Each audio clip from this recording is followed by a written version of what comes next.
ยุทธรุ่นน้องที่ชอบแกซื้อมาให้เอ้าเขารู้ได้ไงว่าฉันชอบกินชาเขียวอะก็ผมไปซื้อมาแหละแกหรอมาเดี๋ยวฉันเขียนข้อความบนเสื้อแกให้หน่อยได้พลัง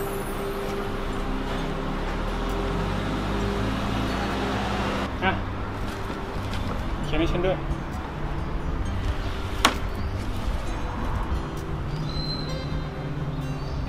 แกพรุ่งนี้ฉันจะย้ายไปอยู่กรุงเทพแล้วนะพอดีครอบครัวฉันย้ายไปอยู่ที่นั่นน่ะฉันต้องไปเรียนต่อที่นั่นแล้วแกเรียนต่อที่ไหนฉันว่าก็เรียนต่อแถวนี้เลยแกในเชียงรายอ่ะแกจะไปพรุ่งนี้แล้วจริงเหรอใช่พรุ่งนี้ฉันต้องเดินทางไปแล้วล่ะงั้นเดี๋ยวพรุ่งนี้ไปส่งแล้วกันไปกี่โมงพรุ่งนี้ไป5 โมงเย็นนะเดี๋ยวพรุ่งนี้แกไปส่งฉันแล้วกันนะโอเคได้งั้นเจอกันนะเจอกันบ๊ายบาย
我先想你。